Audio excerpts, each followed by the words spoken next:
¿Qué tal? Buenas noches, hermanos. Le invito, si me quiere acompañar en la lectura de la palabra de Dios, vamos a leer Mateo capítulo 7. Vamos a ver del versículo 11 en adelante.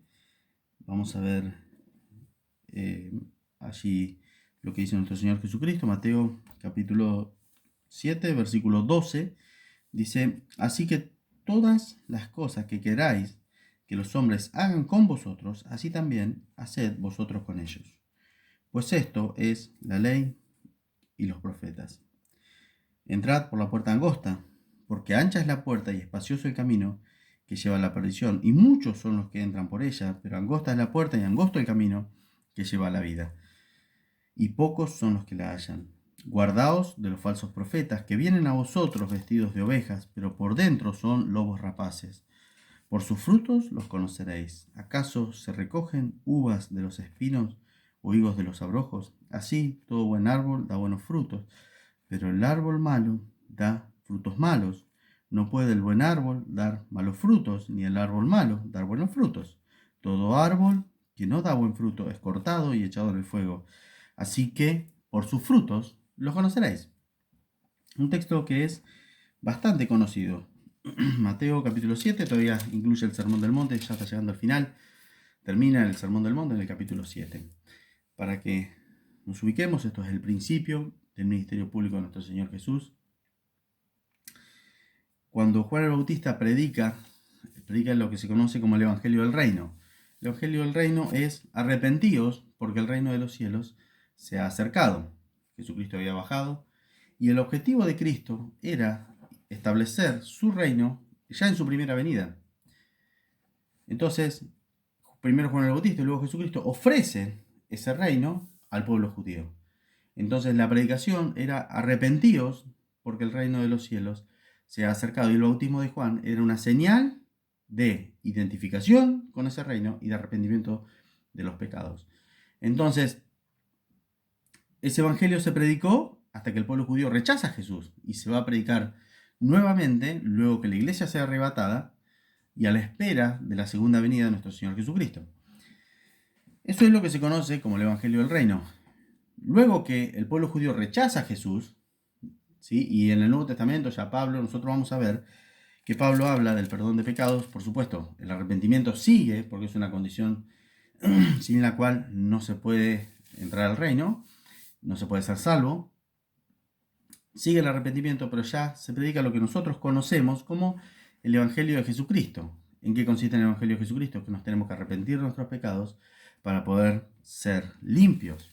Si no, no hay forma. Pero ya no porque el reino de los cielos se acercó, sino a la espera de una promesa futura de estar para siempre con nuestro Señor Jesucristo. Aquí todavía el pueblo no había rechazado al Señor Jesucristo, por lo tanto, ¿sí? Todavía Jesús le ofrecía ese: arrepentíos porque el reino de los cielos se ha acercado al pueblo judío. Y cuando leemos el Sermón del Monte, vamos a ver que allí Jesucristo lo que está sentando son las bases morales por las cuales se habría de regir el reino cuando estuviera establecido. No se estableció en su primera venida, se habrá de establecer en su segunda venida, ¿sí? Pero las bases morales sobre las cuales se establece el reino son las bases morales del Sermón del Monte. El pasaje que leímos, ¿sí? Se divide, bueno, el resto del capítulo se divide en varias partes. Primero, la regla de oro que leímos. Antes Jesús había hablado de la oración. Luego da esta regla de oro. ¿Por qué regla de oro? Porque al final dice: pues esto es la ley y los profetas. ¿Sí? En lo que tiene que ver con relaciones humanas, la ley y los profetas se resumen en la sentencia que da aquí. Dice: así que las cosas que queráis que los hombres hagan con vosotros, así también haced vosotros con ellos. Nosotros en el Antiguo Testamento teníamos la ley del talión. ¿Qué decía? Tal como te hacen, así podés hacer. ¿Sí? Entonces decía: ojo por ojo, diente por diente. Si a vos venía el vecino, te mataba un burro, vos podías ir y matar al otro burro. Entonces la regla general era: no le hagas al otro lo que no te gusta que te hagan. Ahora, esta regla, ¿sí? Que uno mismo muchas veces se la enseña a los propios hijos, ¿sí? No es válida. Jesucristo la modifica y eleva la vara. ¿Sí? ¿Por qué? Porque el hecho de decir no hagas lo que no te gusta que te hagan, me habla de una actitud pasiva, de tratar de no molestar a los otros, de tratar de no hacer nada con los otros, ¿sí? Para que no me lo hagan a mí. Pero acá Jesús da una regla que es superadora a eso. Él dice, así como a ustedes les gusta que les hagan, ustedes deben comportarse con los demás. Entonces, ahí ya no hay una actitud pasiva por parte de la persona, sino que hay una actitud proactiva. Ya no es, no hago lo que no me gusta que me hagan, sino que es que yo voy a ir y voy a hacer con los otros lo que quisiera o que me gustaría que hicieran conmigo. Entonces Jesús aumenta el estándar que había hasta ese momento. Hasta ese momento el estándar era, si a vos te matan un burro, matale un burro. Si a vos te sacan un ojo, le puedes sacar un ojo, etcétera, etcétera. ¿Sí? Pero Jesús acá dice, no, no. ¿Sí? Sino que, como vos querés que te gusta que hagan las cosas con vos, así es como vos tenés que ir a hacerla con otro. Sin esperar nada a cambio. Por eso se llama la regla de oro. ¿Por qué? Porque cuando nosotros no sabemos qué actitud tomar referente a una persona, ¿sí? Tenemos que pensar lo que nosotros quisiéramos o cómo nosotros quisiéramos que se comporten en ese punto con nosotros y actuar de la misma manera. Entonces es así que se nos manda a amar a nuestros enemigos. Ahora, ¿por qué se nos manda a amar a nuestros enemigos? Porque lo lógico es que yo odie a mi enemigo. Pero Jesús dice, no, ama a tu enemigo. ¿Por qué? Porque si yo lo amo, no voy a procurar nada malo. Y así como quiero que los otros se comporten también conmigo, que no procuran hacer nada malo. Y si todos nos guiaríamos por estas reglas, muy distinta sería la cosa, aún dentro de la iglesia. ¿Por qué? Porque ya no pensamos de manera egoísta nosotros mismos, sino pensamos de manera consecuente con el hermano, ¿sí? Mostrando interés en el hermano, ¿sí? Y ni que hablar con los de afuera. Por eso la regla de oro, porque es una regla que, por así decirlo, va a regir las relaciones humanas, o debería también, inclusive en el día de hoy, regir las relaciones humanas aún dentro de la iglesia, ¿sí? Tratando de ser consecuente con el hermano, tratando de ver la necesidad del hermano y obrar en consecuencia con eso que nosotros vemos y como nos gustaría que suceda también con nosotros. Luego habla de la puerta angosta. La puerta angosta allí habla de una cuestión de la salvación, de los que van por el camino de la salvación y los que no van por el camino de la salvación. Luego habla de los falsos profetas, hasta el versículo 23. Y por último habla de una exhortación a la obediencia, ¿sí? Y siendo la obediencia de la palabra de Dios la base firme sobre la cual debemos construir nuestra vida. Eso no lo vamos a ver hoy. La puerta angosta dice, entrad por la puerta angosta, porque ancha es la puerta y espacioso el camino que lleva a la perdición, y muchos son los que entran por ella, pero angosta es la puerta y angosto el camino que lleva a la vida. Allí tenemos dos puertas, tenemos dos caminos y tenemos dos resultados, dos finales, digamos, de camino. Por un lado me habla de una puerta ancha que me da lugar a un camino ancho que me lleva a la perdición, y por otro lado me habla de una puerta angosta con un camino angosto, pero que me lleva a la vida. Entonces, cuando me habla de la puerta ancha, ¿sí? Me habla de la puerta ancha, me habla de que por ahí entra todo. Por ahí entra todo. ¿Sí? No sé quiénes alguna vez estuvieron de mudanza y le tocó mudar, ¿sí? Y compramos, alquilamos o tenemos esas casas que tienen por ahí unas puertas ventanas, esas puertas dobles, ¿sí? Y uno viene con los muebles y trata de meterlo y los muebles entran fácil. Qué fácil que es, ¿no? ¿Por qué? Porque todo entra. Porque todo entra, porque todo va bien. ¿Por qué? Porque la puerta es ancha. ¿Sí? No es necesario dejar el bagaje. Es decir, una persona inicia su vida, ¿sí? Pasa por esa puerta, no necesita todo el peso de su pecado, lo que traiga encima, está todo bien. Pasa por esa puerta, ¿por qué? Porque es una puerta ancho. Es más, para andar por el camino es ancho, es amplio, me puedo mover de una punta a la otra, ¿sí? No importa la creencia, no importa mi conducta, no importan mis reglas morales, ¿sí? Yo me puedo mover de un lado al otro. ¿Por qué? Porque el camino es amplio, ¿sí? Luego tenemos una puerta angosta. ¿Por qué la puerta es angosta? Porque es necesario dejar el bagaje. Y tomo el mismo ejemplo de la mudanza. Si mudamos y muchas veces queremos pasar muebles que son grandes por una puerta que es pequeña, renegamos y muchas veces tenemos que inclusive desarmar los muebles y pasarlos. ¿Por qué? Porque cuando nosotros pasamos una puerta angosta, ¿sí? Todo nuestro bagaje tiene que quedar del otro lado. Ahora, esa puerta, Juan capítulo 10, versículo 9, dice Jesús, yo soy la puerta. El que por mí entra será salvo, entrará y saldrá y hallará pasto. Ahí está hablando al cristiano como si sería una oveja. Sí, pero Jesús dice, yo soy la puerta. ¿Sí? Y este texto es aplicable a la puerta angosta. ¿Por qué? Porque nosotros necesitamos pasar por Cristo, ¿sí? Para tener el camino de salvación. Si nosotros no pasamos por Cristo, ¿sí? No vamos a tener vida eterna. Ahora, esa puerta angosta es necesario dejar lo que nosotros traemos. Y a mí me hacía acordar cuando estaba preparando el tema de la imagen del progreso del peregrino, cuando está frente a la cruz de Cristo y está cargado, esa espalda cargada con todo su pecado, cargado con todo, ¿sí? Y Jesús, allí en la cruz, le saca todo el peso para que él pueda seguir su camino. Y así es como sucede frente a la puerta angosta. Nuestro pecado nosotros no lo podemos dejar por nosotros mismos, pero estando frente a la puerta angosta, ¿sí? Podemos pasar por esa puerta y dejar atrás todo ese bagaje, todo ese pecado, todo eso que nos contamina y que está mal.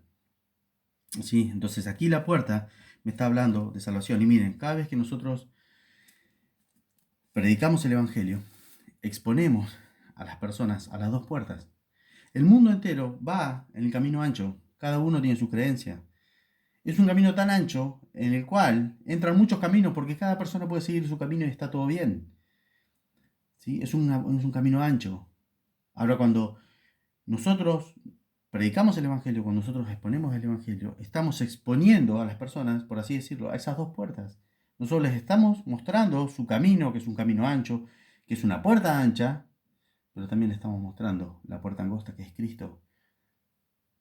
Ahora, nosotros ponemos a las personas en la obligación de decidir. Y acá me tomo de las palabras de Adrian Rogers.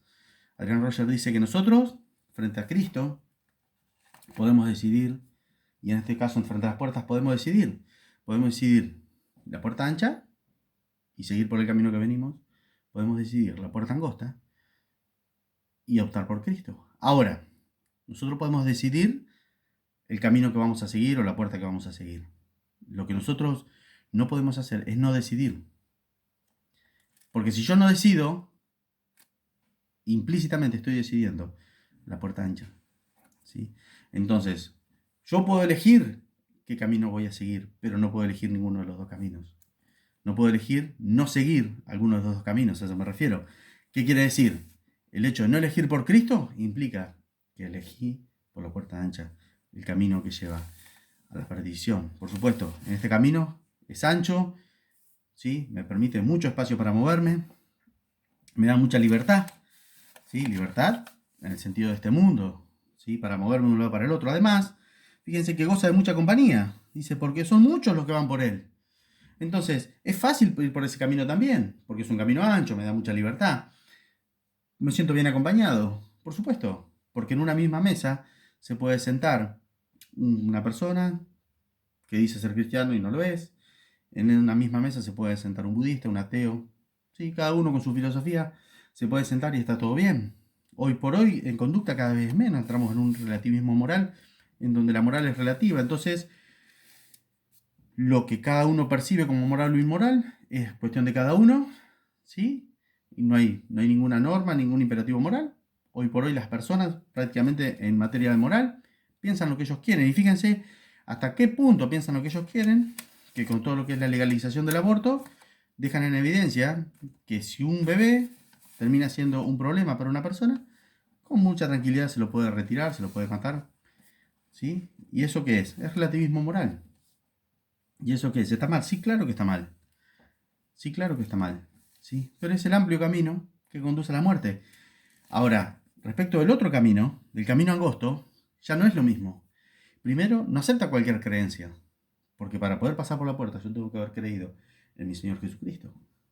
y si no me arrepentí de mis pecados, y si no creo que Jesús es Dios, y si no dejo mi bagaje, y si no me arrepiento de los pecados, no tengo forma de pasar por la puerta. Entonces, no puedo creer lo que yo quiero. Necesito creer en mi Señor Jesucristo para poder ser salvo, para poder traspasar la puerta. Andando en el camino, ya no tengo una anomia, ya no tengo una falta de norma. Yo tengo una norma moral para seguir, que es la Biblia, la palabra de Dios. El cristiano no puede hacer lo que quiere. Que haya cristianos que hagan lo que quieren, eso llaman cristianos carnales. Que los hay, lamentablemente. No debería ser la norma. La norma deben ser los cristianos espirituales. Un cristiano espiritual se guía por lo que Dios quiere. Nosotros no hacemos lo que nosotros queremos, no podemos hacer lo que nosotros queremos. Nosotros tenemos que hacer lo que Dios quiere que hagamos, ¿sí? Y que nos dejó en su palabra. Entonces, ya no tenemos libertad moral. Ya no podemos pensar lo que nosotros queremos. Cuando nosotros estudiamos la palabra arrepentimiento, es metanoia, y me habla de un cambio de mente. ¿Qué quiere decir? Soy incrédulo, voy por un camino. Me doy cuenta de que ese camino a mí me conduce a la perdición, que no me va a ir bien, que está mal lo que estoy creyendo, ¿sí? Pego media vuelta y me vuelvo de mi camino. Cambio mi mente.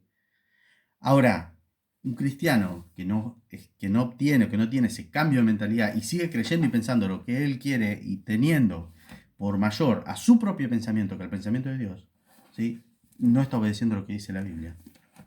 Y es un cristiano del cual deja muchas dudas y es muy probable que ni siquiera sea cristiano en el sentido bíblico de la palabra. ¿Por qué? Porque el arrepentimiento justamente indica que si yo voy por un camino y sé que está mal, me vuelvo de ese camino.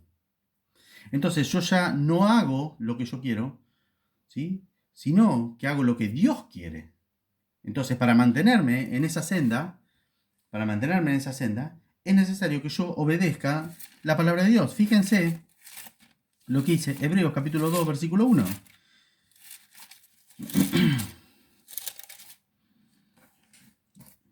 Hebreos 2.1 dice: por tanto, es necesario que con más diligencia atendamos las cosas que hemos oído, no sea que nos deslicemos. Jesucristo nos dejó ejemplo para que nosotros sigamos sus pisadas. ¿Sí? Jesucristo nos dejó ejemplo para que nosotros sigamos sus pisadas. Ahora, es necesario seguir las pisadas de Cristo. Acá el escritor de los Hebreos que dice que tengamos cuidado, que prestemos atención. ¿Por qué? Porque puede ser que nos deslicemos. Aquí la palabra deslizarse es la que se utilizaba, la del barco, que quedaba sin el ancla. Quienes van a pescar o han ido a pescar, ¿sí? Y lo han hecho desde embarcados, vieron que tiran el ancla y nosotros nos quedamos pescando. Y muchas veces el ancla no se engancha bien. Y uno no se da cuenta, pero el río te va llevando, te va llevando, te va llevando, te va llevando. Y cuando uno se da cuenta que el río te fue llevando, porque vas mirando la costa y vas pidiendo que la costa cambia, te das cuenta que te moviste por ahí muchos metros. Y la palabra acá, deslizarse, es eso. Es, no te das cuenta y te vas moviendo. Entonces, dice, es necesario que con diligencia atendamos las cosas que oímos, porque no vaya a ser que todavía nos estemos desviando del camino, nos estemos corriendo del lugar donde estábamos. Jesucristo nos dejó, sí, ejemplo para que sigamos sus pisadas. Sigamos las pisadas del Maestro.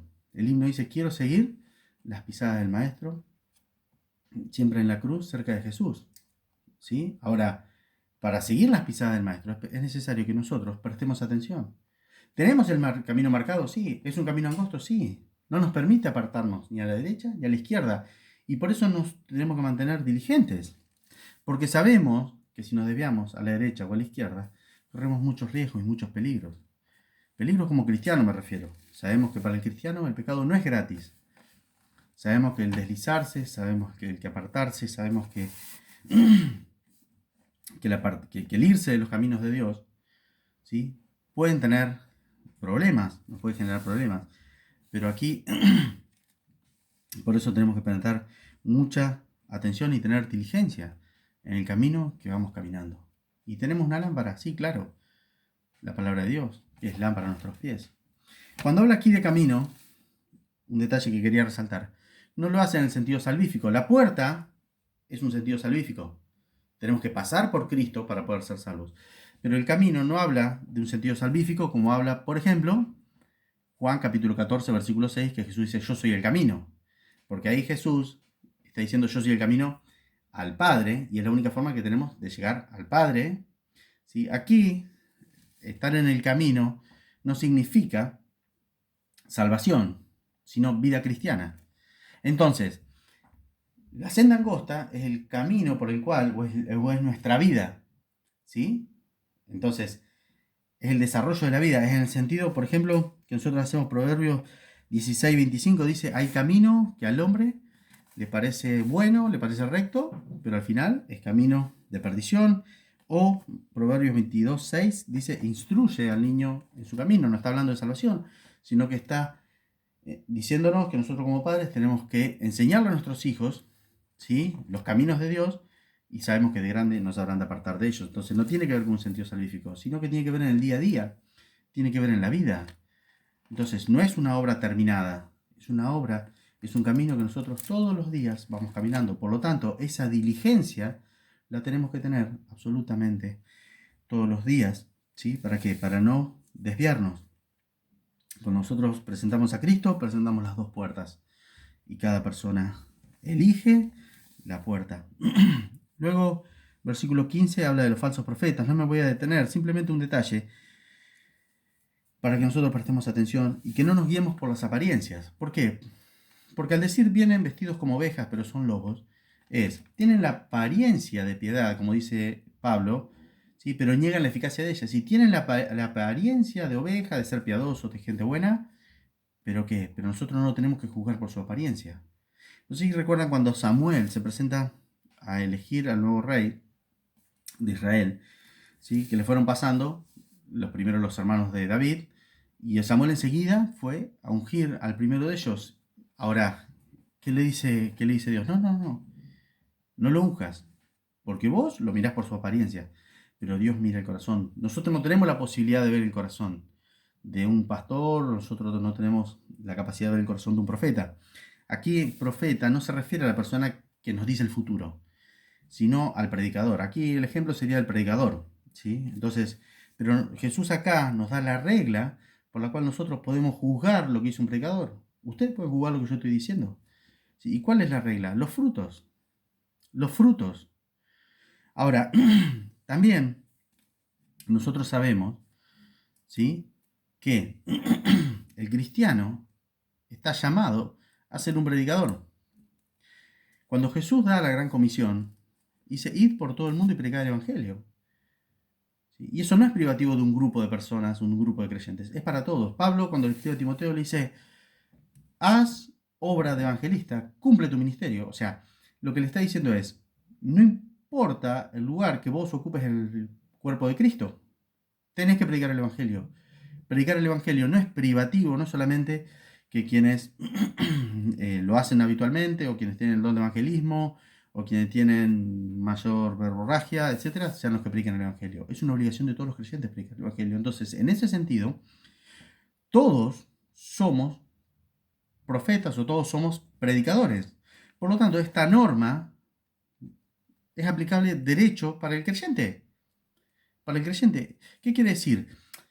Hablábamos del arrepentimiento. Si el creyente tuvo verdadero arrepentimiento, necesariamente va a producir frutos. La vida del creyente, si fue verdadera conversión, esa conversión necesariamente va a producir frutos. Si no produce frutos, es porque hay algo que no anda bien en la vida del creyente. Sí, puede ser que sea un creyente carnal, pero ojo, es una advertencia. Ojo, ¿sí?, si nuestra vida no está produciendo frutos. ¿Sí? Y es una advertencia para nosotros, es una advertencia para mí. ¿Sí? ¿Por qué? Porque puede ser que nos estemos, inclusive, desviando del camino. Porque dice Jesús, por sus frutos lo vas a conocer. ¿Sí? Y primero está el árbol y después está el fruto. ¿Sí? Es decir, que el fruto es producto del árbol. No el árbol, producto del fruto. ¿Qué quiere decir esto? Si lo traducimos en obras, primero, fruto allí, uno de los frutos, muchos lo relacionan con Gálatas capítulo 2, y es cierto, es Gálatas capítulo 2, pero ese es fruto del Espíritu, ¿sí?, que también tiene que estar en el creyente y es parte de estos frutos. Pero también aquí se incluyen obras y se incluyen todo lo que en todo ámbito del creyente, ¿sí? Es el que hace la voluntad de Dios. La voluntad de Dios es nuestra santificación, la voluntad de Dios es que amemos a Cristo. Digamos, en voluntad de Dios hay muchas voluntades de Dios, ¿sí? Por lo tanto, todo lo que es voluntad de Dios en términos generales es aquí fruto. Y también el fruto del Espíritu. Entonces, ¿pero qué quiere decir? Que las obras que yo puedo llegar a hacer no son para alcanzar la salvación. Sabemos que no vamos a ser salvos por las obras. Pablo, en Efesios capítulo 2, versículo 8 al 10, dice, porque por gracia sois salvos, por medio de la fe, y esto no de vosotros, ese es don de Dios, no por obras, para que nadie se gloríe. Entonces, y el 10 dice, porque somos hechura suya, creados en Cristo Jesús para buenas obras, las cuales Dios preparó de antemano para que anduviésemos con ellas. ¿Qué quiere decir? Primero, tiene que haber salvación, primero tiene que haber fe, primero tiene que haber arrepentimiento. Ahora, producto de esa fe, producto de ese arrepentimiento, ¿sí? Van a venir las obras. Santiago decía, la fe sin obras está muerta. Mostrame tu fe sin tus obras y yo por mis obras te voy a mostrar mi fe. Y esa es la regla para el cristiano. Entonces, una persona que dice ser cristiano, pero que su vida no tiene fruto, ¿sí? ¿Qué clase de cristiano es? ¿Sí? Si no da fruto. No quiero decir con esto que las obras sean necesarias para la salvación. No son necesarias para la salvación. Lo que es necesario y suficiente para la salvación es la muerte de Cristo en la cruz y el arrepentimiento de los pecados y la fe en Él. ¿Sí? La obra de salvación es obra de Dios. Ahora, lo que nosotros vayamos a hacer con nuestra vida, ¿sí? También eso sí es obra nuestra. Entonces, nosotros no podemos decir somos creyentes, pero no estamos llevando fruto. Es necesario que llevemos fruto. Ahora, ese fruto no está relacionado con los resultados.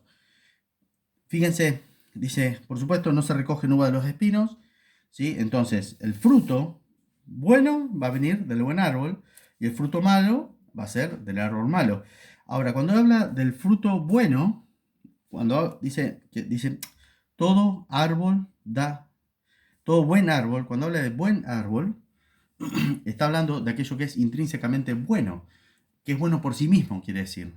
¿Qué quiere decir? El cristiano tiene que ser bueno, como un buen árbol, por sí mismo, no forzadamente. Y en eso espera el cambio de mente. Si yo sé que tengo mal carácter, si yo sé que estafaba gente, si yo sé que me comportaba mal, yo cambio todo eso y naturalmente tengo que ser bueno. Un buen árbol, naturalmente, intrínsecamente, tengo que ser bueno, tengo que ser bueno en el sentido de la palabra, en el sentido bíblico, en el sentido de haber tenido un cambio interior. ¿Sí? Intrínsecamente bueno. Y donde dice buenos frutos, quiere decir frutos de buena calidad. Entonces, si yo soy una persona buena, o soy un buen árbol, mejor dicho, ¿sí? Mi fruto va a ser un fruto de buena calidad.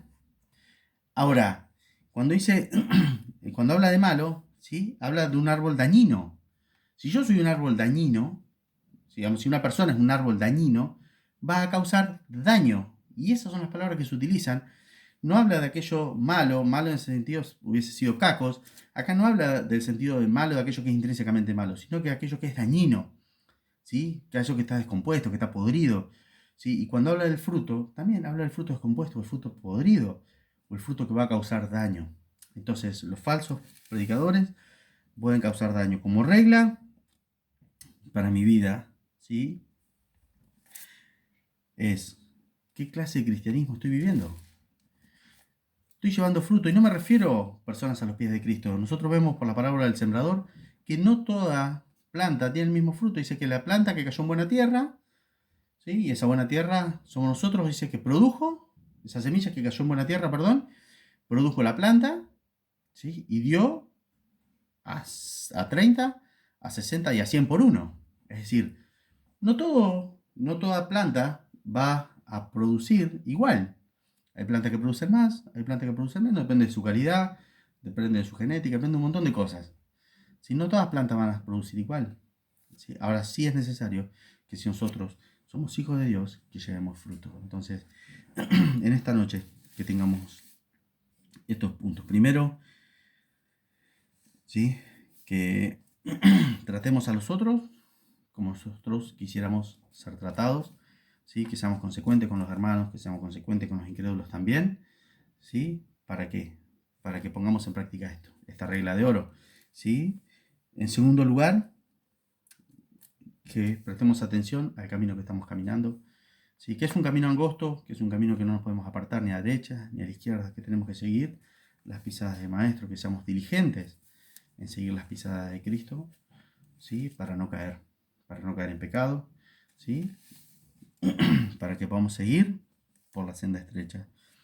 Y el último punto, ¿sí? Primero, que juzguemos, ¿sí? A nuestros predicadores, ¿sí? Que juzguemos a nuestros predicadores, que cuando escuchemos un mensaje por la radio, que cuando escuchemos un mensaje de YouTube, ¿sí? Que lo juzguemos, ¿sí? Y que juzguemos también respecto del fruto que esa persona lleva o no lleva. Y para nuestra vida, ¿sí? Que nos podamos evaluar y que podamos pensar si realmente estamos produciendo fruto para vida eterna, si el amor de Dios, el gozo, la paz, la paciencia, la benignidad, la bondad, la fe, mansedumbre, el dominio propio, si están realmente en mi vida, sí, si me estoy comportando como un verdadero hijo de Dios, sí, si las obras que hago muestran mi carácter cristiano o si dejan mucho que desear. Eso es una reflexión puramente personal. Que Dios nos bendiga, que podamos vivir vidas que le agraden, que podamos mostrar nuestro carácter cristiano y nuestro cristianismo, no por nuestras palabras, sino que podamos mostrar nuestro cristianismo en nuestras obras. Que nuestras obras hablen por nosotros y que lo único que nuestras palabras tengan que decir es nuestra creencia. Que Dios nos bendiga.